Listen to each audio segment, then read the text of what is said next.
Luc chapitre 10, Seigneur. Merci. Luc chapitre 10, on va lire à partir d'où même. Nous allons lire dans le livre de Luc, au chapitre 10.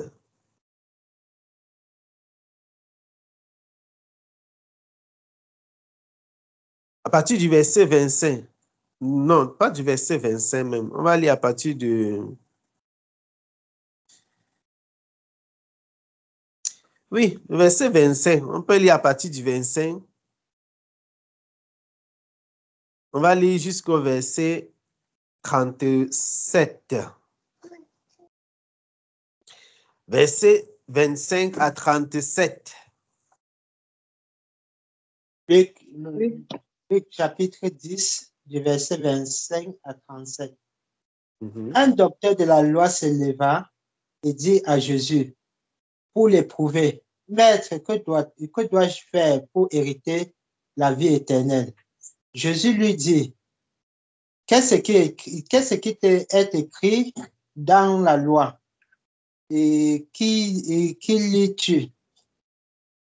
Il répondit, tu aimeras le Seigneur ton Dieu de tout ton cœur, de toute ton âme, de toute ta force et de toute ta pensée, et ton prochain comme toi-même. Tu as bien répondu, lui dit Jésus. Fais cela et tu vivras. Mais lui voulant se justifier, il dit à Jésus, et qui est mon prochain? Jésus reprit la parole et dit, un homme descendait de Jérusalem à Jéricho. Il tomba au milieu des brigands et qui le dépouilla, le chargeait de coups et s'en alla, le laissant à demi-mort. Un sacrificateur qui par hasard descendait par le même chemin, ayant vu cet homme, passa outre. Un lévite qui arriva aussi dans ce lieu, l'ayant vu, passa outre. Mais un Samaritain qui voyageait étant venu là, fut ému de compassion. Lorsqu'il le vit, il s'approcha et banda ses plaies en y versant de l'huile et du vin. Puis il le mit sur sa propre monture, le conduit à une hôtellerie et prit soin de lui. Le lendemain, il tira 2 deniers, les donna à l'autre et dit, aie soin de lui, et ce que tu dépensas de plus, je te le rendrai à mon retour. Lequel de ces 3 te semble avoir été le prochain de celui qui était tombé au milieu des brigands? C'est celui qui a exercé la miséricorde envers lui, répondit le docteur de la loi. Et Jésus lui dit, va et toi, fais de même. Amen. Amen. Va et toi, fais de même. Qui est celui qui a exercé la miséricorde? Quelle question facile. C'est une question tellement facile, mais bien aimée. Lequel de ceux-ci a exercé la miséricorde? La question est tellement simple, mais tellement profonde. Lequel a exercé la miséricorde? La question est simple, mais elle est profonde. La question de Jésus, Jésus, l'homme qui répond aux questions, pas des questions. Le comportement des Camerounais. Il a fini de raconter l'histoire, mais il n'a pas donné la réponse. Il a fini de raconter l'histoire, il a posé une question. Qui est celui parmi eux qui a exercé la miséricorde? Qui a été le prochain de celui-ci? En réalité, le prochain, c'est donc celui qui a exercé la miséricorde. Parce que quand il demande qui est celui-là, celui qui a exercé la miséricorde envers lui. Il demande, il répond, lequel de ces trois semble avoir été le prochain? C'est une question incroyable. Lequel est celui qui a exercé, a été le prochain? Il répond que c'est celui qui a exercé la miséricorde. Donc le prochain, c'est celui qui exerce la miséricorde, mes bien-aimés. Je répète encore, le prochain, c'est celui qui exerce la miséricorde. En d'autres termes, celui qui aime, c'est celui qui exerce la miséricorde. Ce n'est pas celui qui bavarde. Je répète encore. Celui qui aime, le prochain, celui qui aime véritablement comme Dieu veut, c'est celui qui exerce la miséricorde. Mes bien-aimés.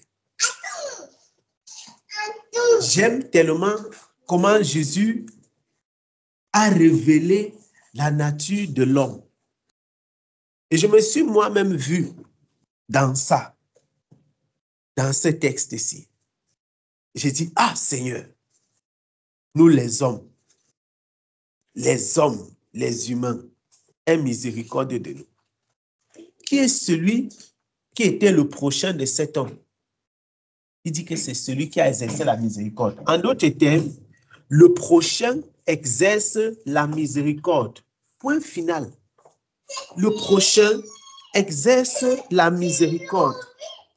Le prochain exerce la miséricorde. Je répète encore, le prochain exerce la miséricorde. Le prochain exerce la miséricorde. Je veux que cette histoire-ci rentre dans nos esprits.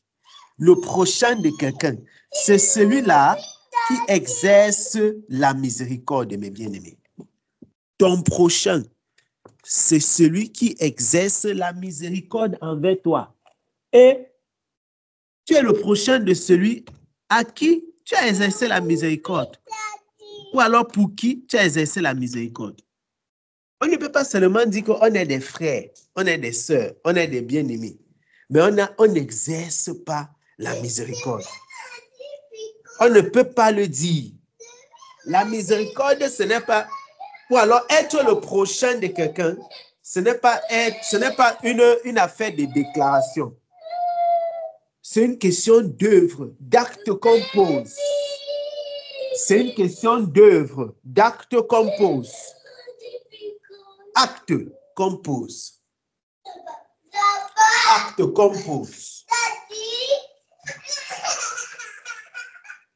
On dit qu'un docteur de la loi, il était venu voir Jésus.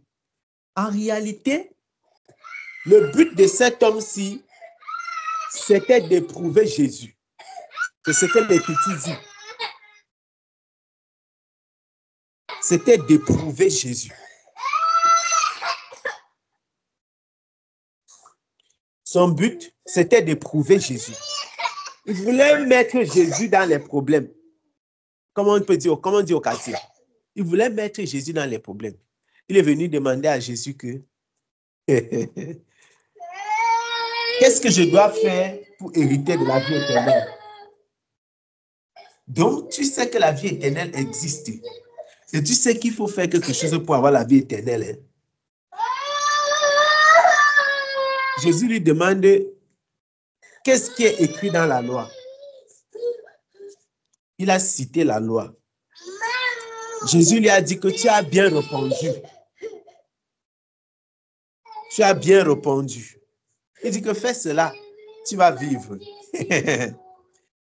La Bible déclare que le reste de l'histoire, c'est qu'il voulait se justifier. Il voulait se justifier. Tout le reste là, c'est dans la justification de cet homme. Tout le reste de l'histoire là, c'est dans la justification. Voulant se justifier, donc il était venu, il a tendu le piège. Le piège n'est pas en train de prendre.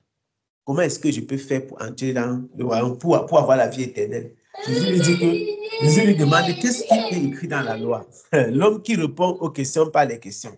Il cite, il dit que tu as bien dit, va faire. Le gars se rend compte que c'est fort. Le piège est en train de se refermer sur l'auteur du piège. Il dit donc, OK, c'est donc qui mon prochain? La Bible dit qu'on doit aimer son prochain. C'est qui mon prochain? Qui est mon prochain vraiment? Parce que moi, je ne sais pas qui est mon prochain. Jésus l'a mis KO. Je vais rapporter cette histoire-ci vraiment à un phénomène que nous observons beaucoup dans l'Église. Beaucoup dans l'Église. Et toutes les églises, que ce soit les églises bâtiments, les églises de réveil, les églises dans les maisons, quelles que soient les formes d'église, on observe ce phénomène-ci. Il n'y a pas la miséricorde dans le cœur. Il n'y a pas la miséricorde dans le cœur, mes bien-aimés. J'ai besoin de votre attention. Les chrétiens n'ont pas beaucoup de miséricorde.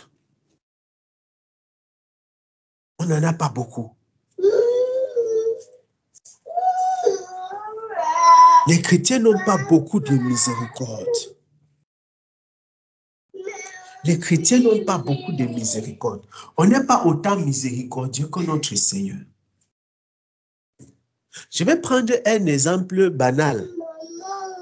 Vraiment d'une situation qui, dans les Écritures. Regardez un peu le serviteur de Dieu, David. David a péché contre Bathsheba. Imaginez-vous un peu si la situation-là se posait comme ça dans notre époque. Qu'en serait-il? Si la situation, c'est-à-dire si David avait péché contre Bathsheba, à l'époque où nous sommes là, mais bien aimé, qu'est-ce qui se serait passé? Vous-même, imaginez-vous seulement la façon il allait avoir les murmures dans le peuple. Et pas seulement, ce n'est même pas seulement une question de murmures. La façon dont même les gens qui aiment le Seigneur et qui savent que David était un serviteur du Seigneur, la façon dont ils allaient le critiquer, l'insulter. On allait faire les TikTok, les vidéos Facebook, les partages et les enseignements pour le rabaisser. Ne pensez pas que ce que je suis en train de dire ici est hors du contexte du texte. Parce que vous allez comprendre ce dont je parle. Donc, je disais que le sacrificateur est passé par là. Le lévite est passé par là. Le sacrificateur, ici, c'est le prédicateur, celui qui est consacré pour l'œuvre de Dieu. Mais bien aimé, le lévite, c'est celui qui est chrétien. Les gens qui se considèrent comme chrétiens lambda, il y a les gens qui disent que moi, je ne suis pas moi dans les 5 ministères, entre guillemets. Donc moi, je suis un chrétien. Donc même comme ça, tu es lévite. Parce que tu es de la famille appelée. Tu es de la famille appelée. Ils sont passés, qu'est-ce qu'ils ont fait? La Bible déclare, le Seigneur dit qu'ils sont passés outre. Ils sont passés à côté. Le Samaritain est venu, il a regardé cet homme qui était couché, blessé. Peut-être il ne bougeait plus. Peut-être on ne pouvait même plus distinguer s'il est en vie ou non. Il a fallu qu'il vérifie d'abord, est-ce que l'homme est vivant ou cet homme est mort? Pour se rendre compte qu'attention, il a besoin de soins. Il a porté, il a amené.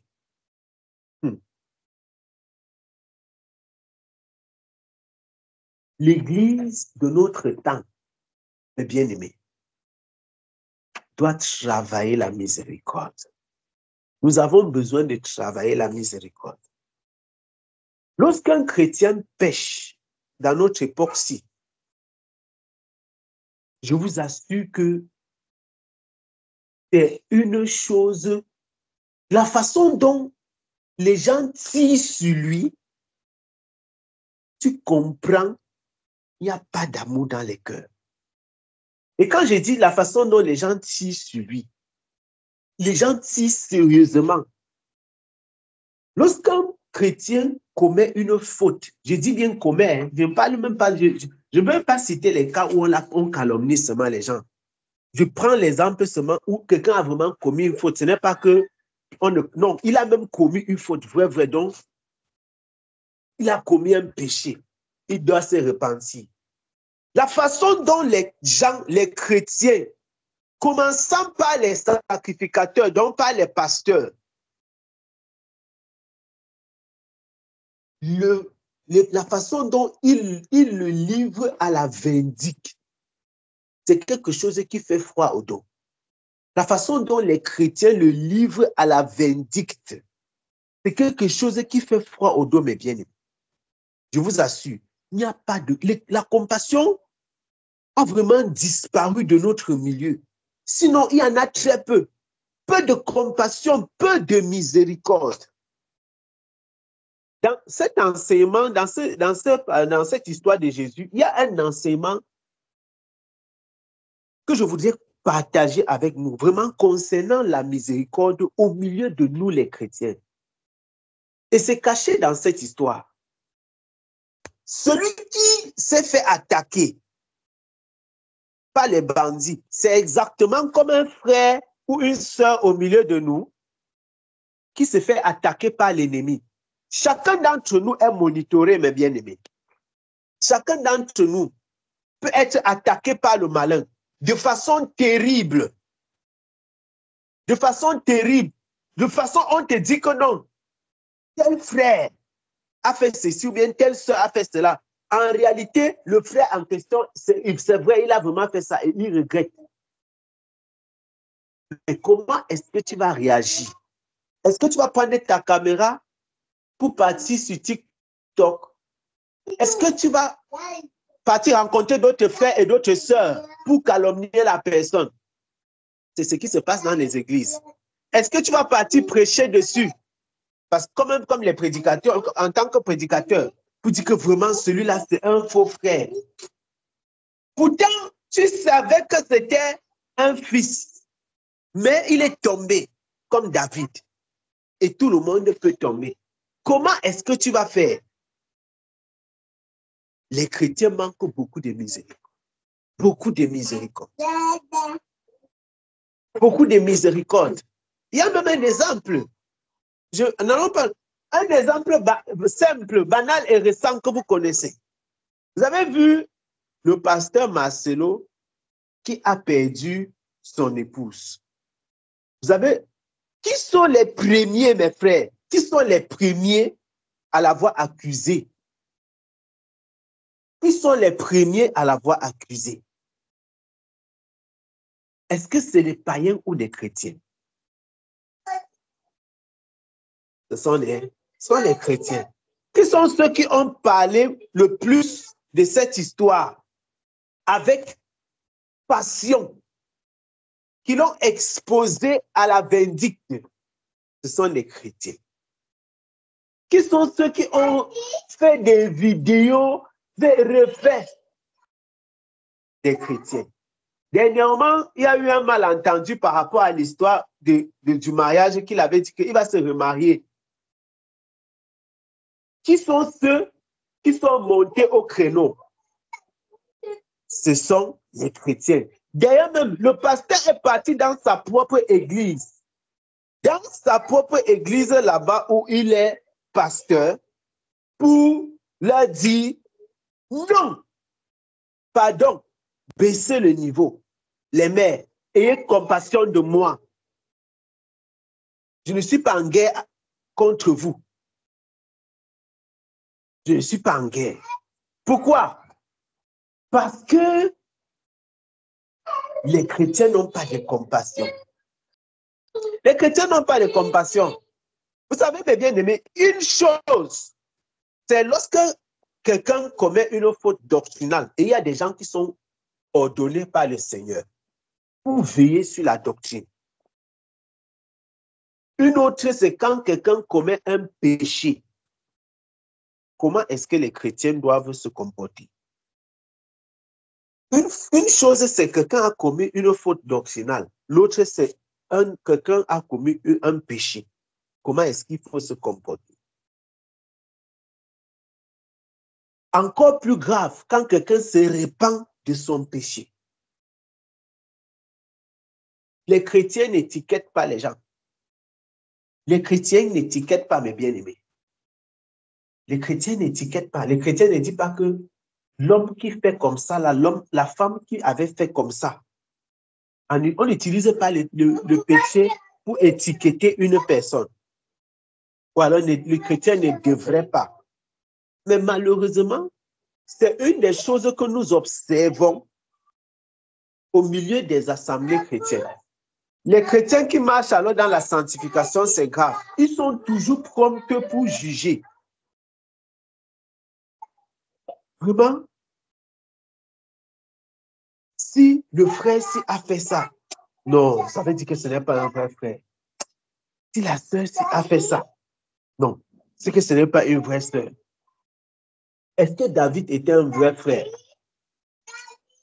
Est-ce que David était un vrai frère? Le prédicateur passe, il regarde. Le frère est couché, blessé. Peut-être on l'a fléché. Je vous rappelle, je vous amène le rapport entre ce que Jean a dit et ce que j'ai déjà raconté. Parce que le péché commence par la tentation. Avant qu'on arrive à commettre et qu'on commence je vais dire quoi, à porter même les conséquences. C'est parti de loin. Les ténèbres se lèvent contre quelqu'un. Les ténèbres travaillent d'abord. Les ténèbres fomentent un coup contre un frère, contre une sœur. Ne pensez pas que quelqu'un qui aime le Seigneur, une sœur en Christ qui aime le Seigneur, elle se retrouve seulement dans la fornication parce qu'elle s'est retrouvée. Non. Quelque chose se prépare dans les ténèbres de façon sérieuse. Un coup est bien préparé. Il y a des organisateurs, bien sûr des esprits, qui préparent le coup, qui travaillent le coup. Si la sœur est faible, un temps, deux mouvements, tac, elle va tomber. Maintenant, quand elle tombe, si elle se repent de sa faute, le plus gros problème de la sœur en question, ce ne sera pas le Seigneur Jésus. Son plus gros problème, ce sera l'Église. Beaucoup, le regret même qu'ils ont dans leur cœur pour la faute, ce n'est pas par rapport au Seigneur, c'est par rapport à mes frères vont me regarder comment. Pourquoi? Parce qu'on sait déjà comment les chrétiens ont tendance à se comporter quand quelqu'un a commis une faute, quand quelqu'un a commis un péché. Hey, la sœur là, le frère là, hey. Pourtant, la personne touchée en train de mourir, elle a été frappée par l'ennemi. C'est ce que Jésus dit. Frappée par l'ennemi, laissée pour mort. Touchée. La personne a été touchée. Elle a besoin de quoi? Quand une personne est dans cette situation, elle s'est repentie, elle a commis un péché, effectivement, contre le Seigneur. Mais elle sait qu'elle a commis un péché contre le Seigneur. De quoi est-ce qu'elle a besoin, mes bien-aimés? De quoi est-ce qu'elle a besoin?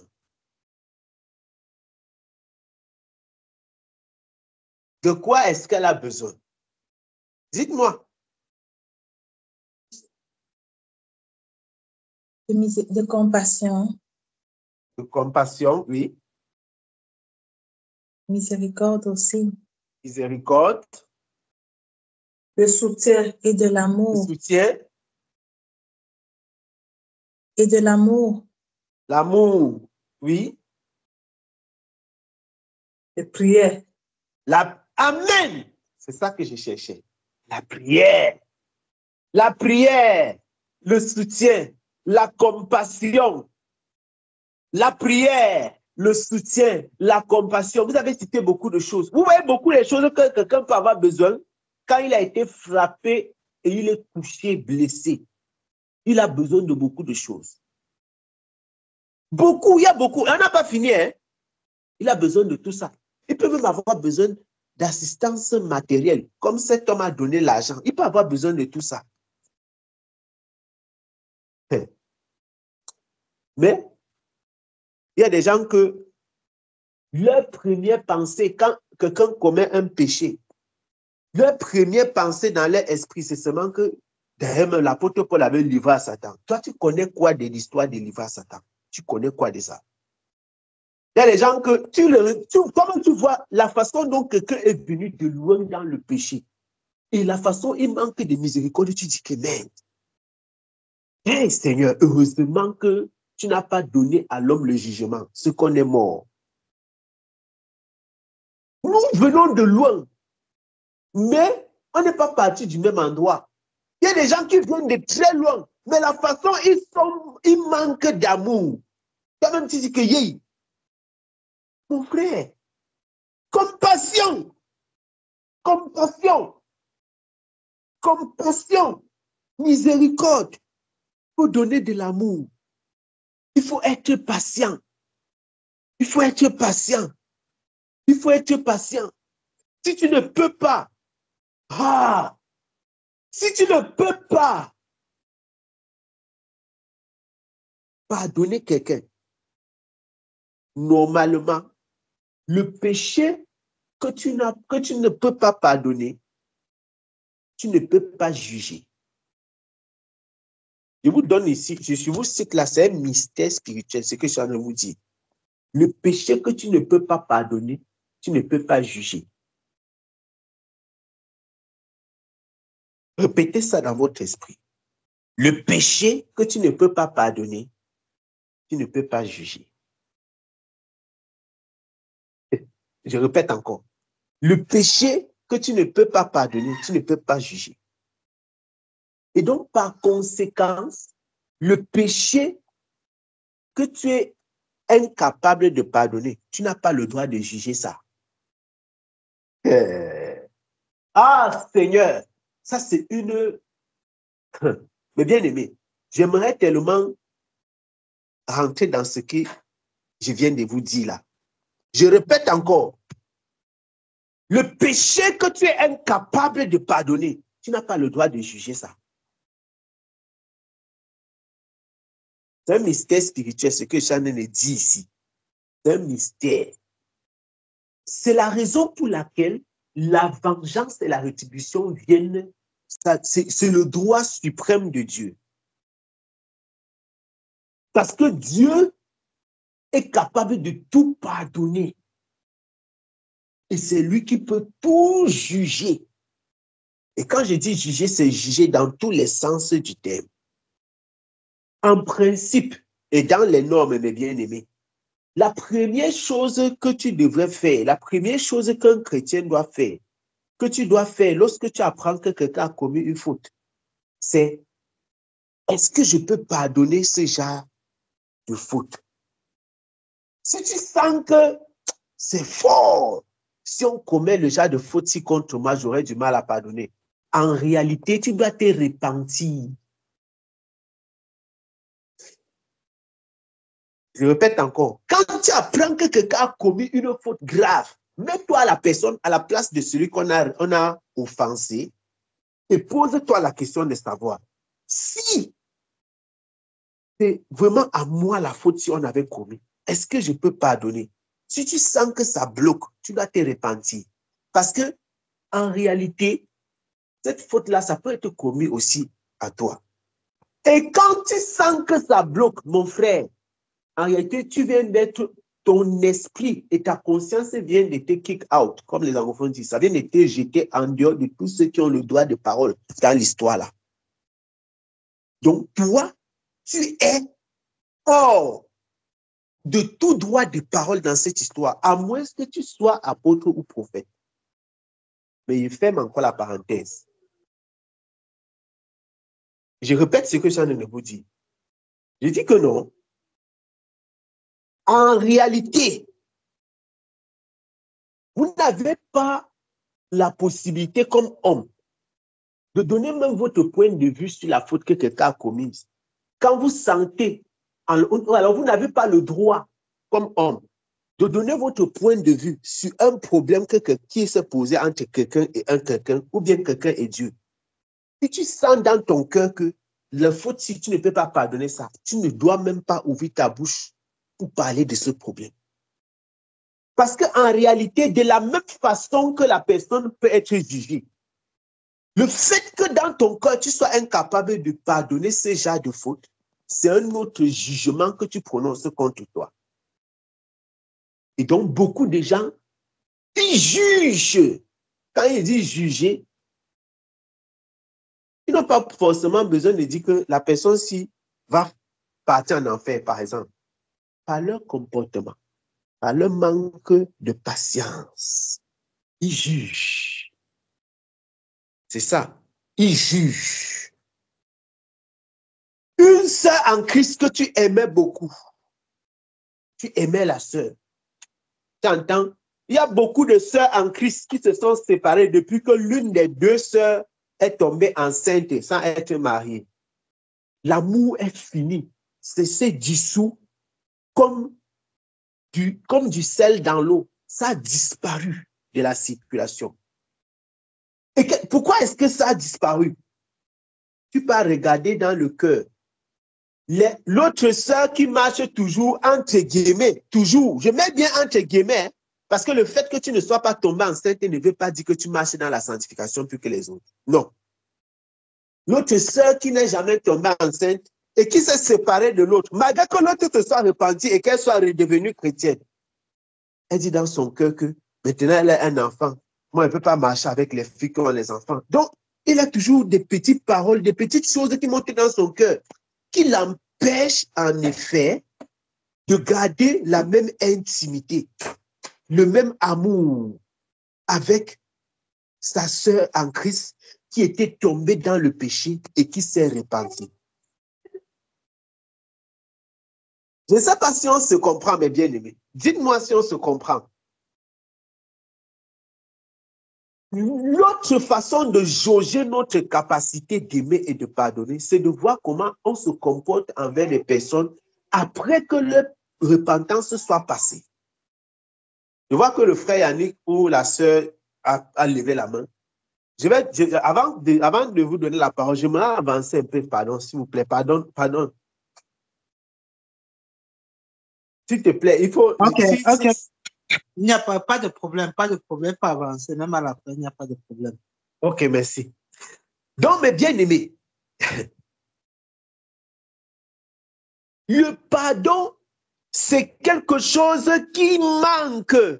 Et ça manque parce que l'amour et la miséricorde, il y a peu. On en a peu. On en a peu. Voilà les vrais domaines où nous devons travailler.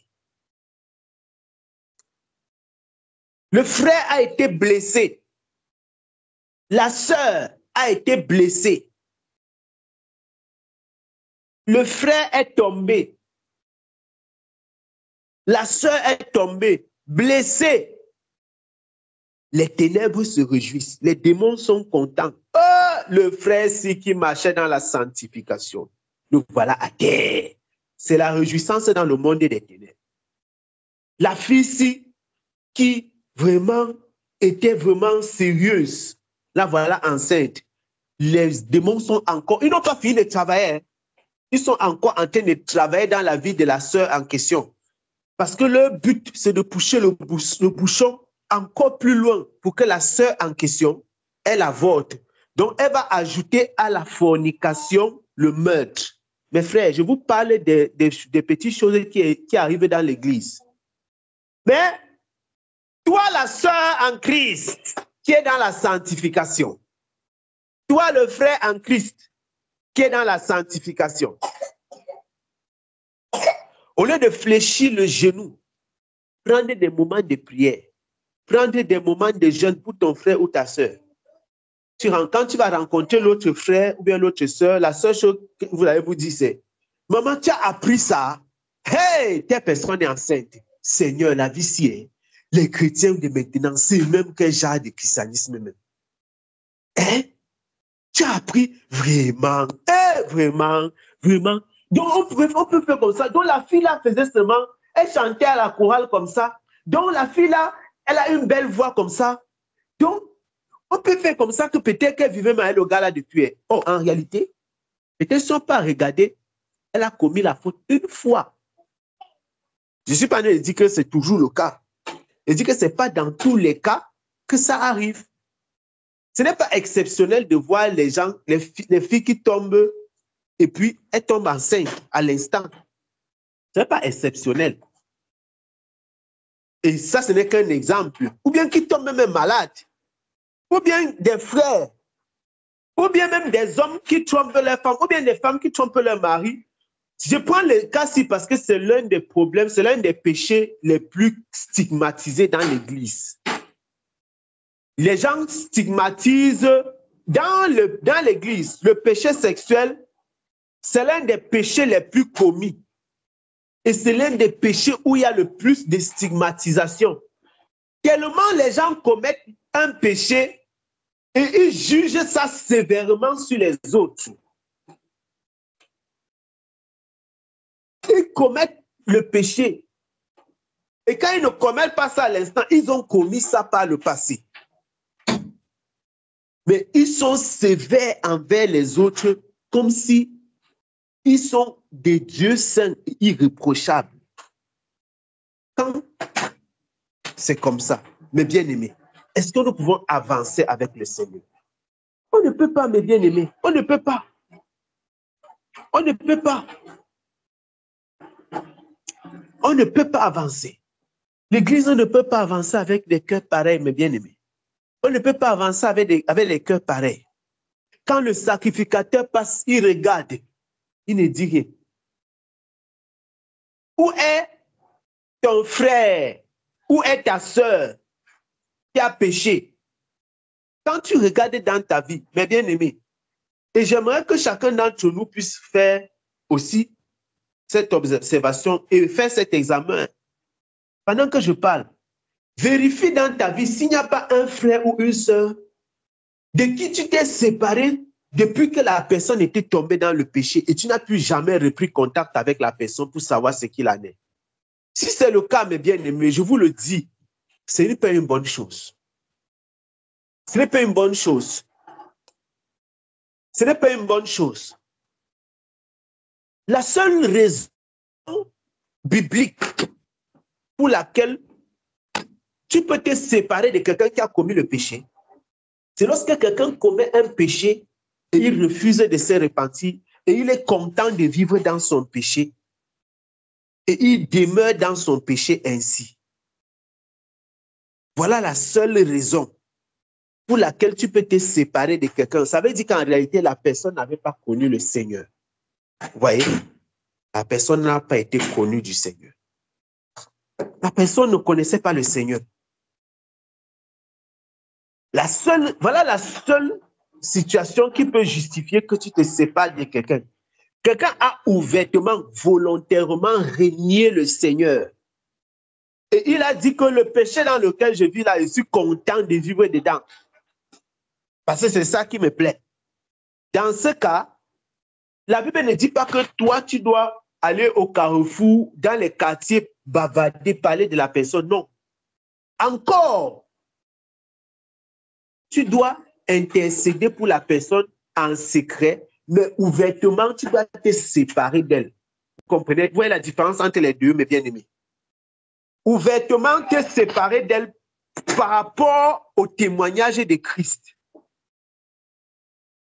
Ouvertement te séparer d'elle par rapport au témoignage de Christ. Parce que tu ne peux pas aller en accord avec une personne qui a renié le nom de Christ et qui veut vivre dans le désordre. C'est ce que la parole nous déclare. Mais dans le secret, tu demandes au Seigneur d'avoir miséricorde d'elle. À moins que le Saint-Esprit ne décide autrement. Et le Saint-Esprit peut décider autrement parce que c'est le Saint-Esprit. Dans ce cas, il a décidé. Voilà comment, en tout cas, la parole du Seigneur nous demande de faire. Mais va voir comment ça se passe au milieu des chrétiens. Ça fait peur. Ça fait peur. Ça fait peur. Va voir comment ça se passe au milieu des chrétiens. Le sacrificateur passe, il regarde.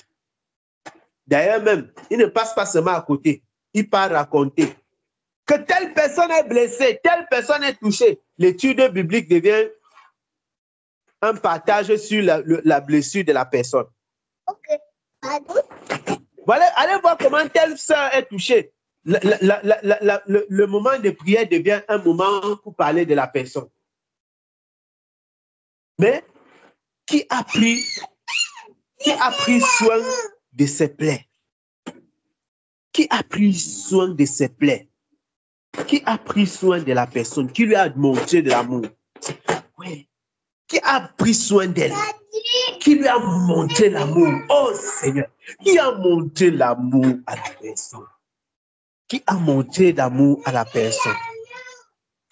Qui lui a montré l'amour? Qui lui a montré l'amour? Qui? Qui lui a montré l'amour?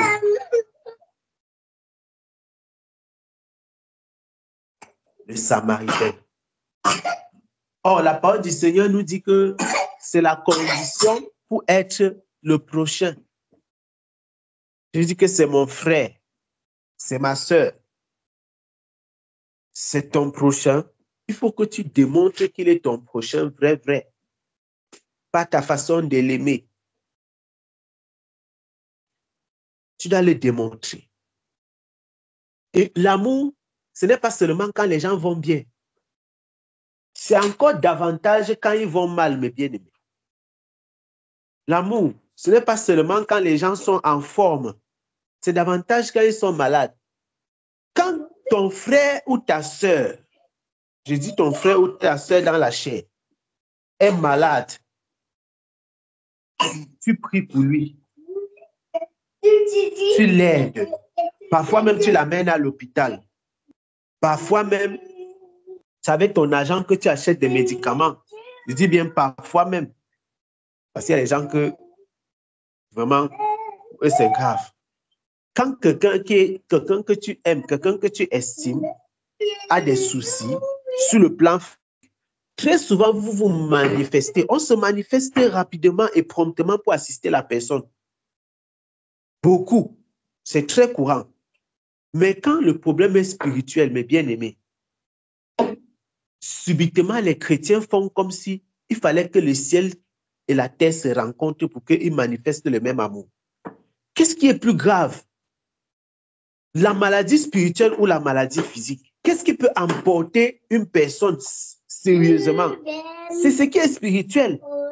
Parce que ce qui est physique vient du spirituel. Donc, on devrait avoir plus de peine pour quelqu'un qui a un problème spirituel que lorsque la personne a un problème physique. Normalement, quand un frère ou une soeur commet un péché,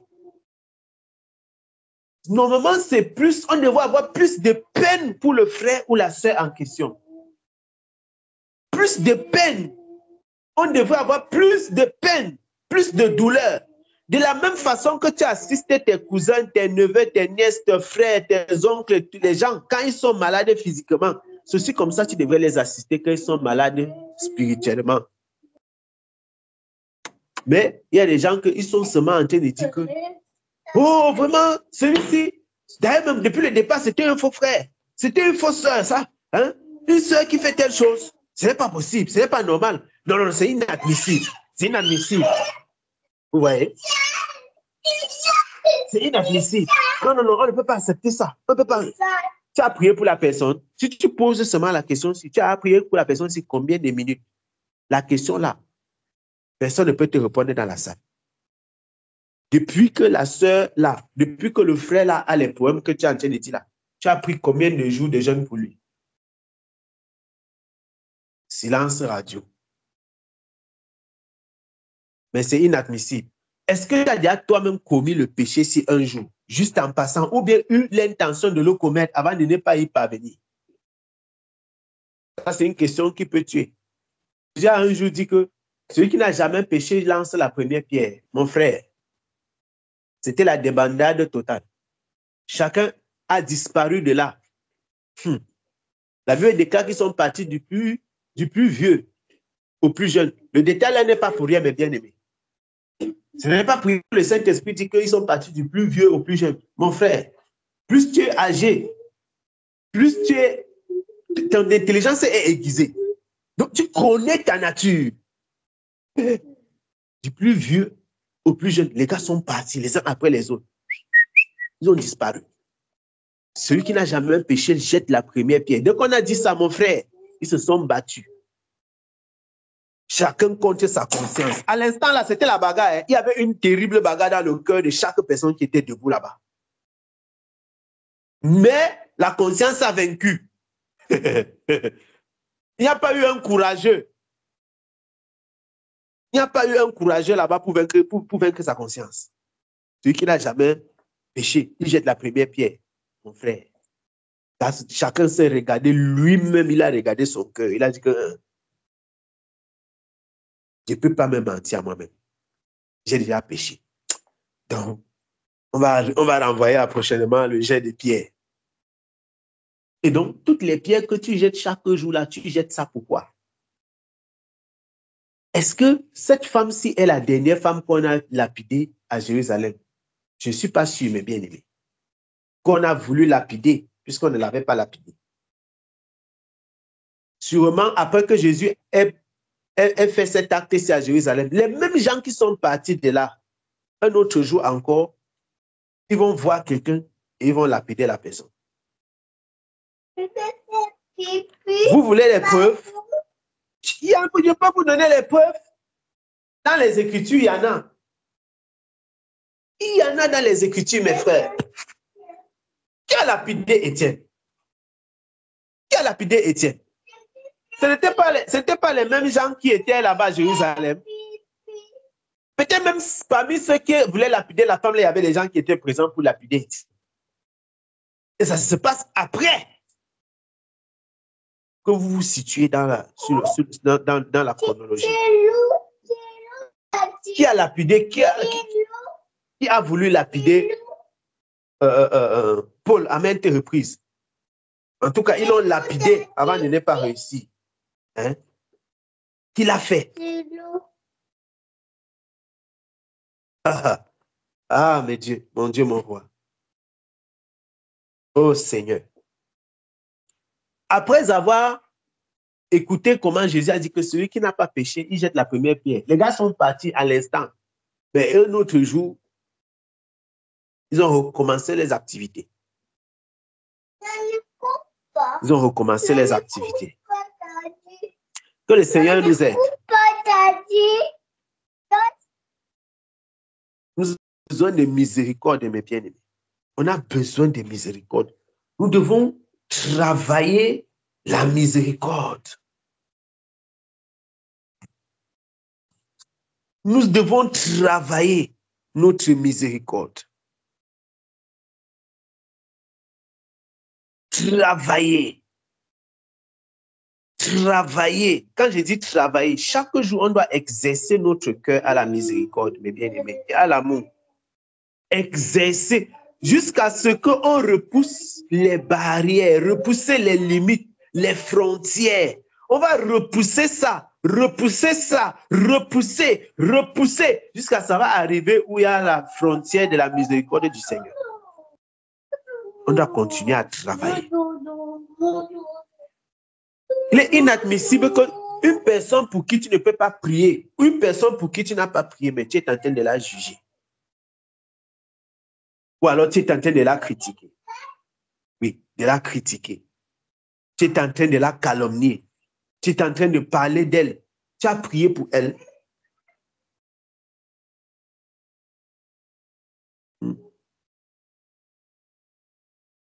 Les gens sont dans la dépression.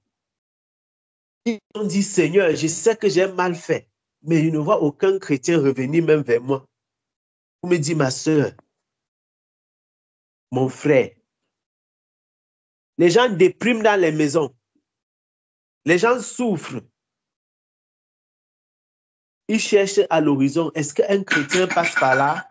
Est-ce qu'un sacrificateur passe par là? Est-ce que on appelle ça comment? Hein? Est-ce qu'un lévite passe par là? Au final, c'est le Samaritain qui vient. Seigneur, miséricorde. Souvent, c'est la voisine au quartier qui va passer, le voisin au quartier. Pour conduire la personne, après encore, on va encore voir qu'il y a eu le péché, ou bien il y a eu l'erreur, ou bien les conséquences peuvent être graves. Mais souvent, ça part d'où? C'est le Samaritain qui lui a manifesté l'amour. C'est le Samaritain qui lui a manifesté l'amour. L'amour qu'il aurait dû recevoir du sacrificateur ou du lévite. Il a reçu ça du Samaritain. L'affection, hein? La compréhension, l'accolade, l'assistance. Et non les injures, le mépris, le rabais. Que le Seigneur nous aide, mes bien-aimés. Je vous assure que le Seigneur nous aide. Que le Seigneur nous aide. Que le Seigneur nous aide.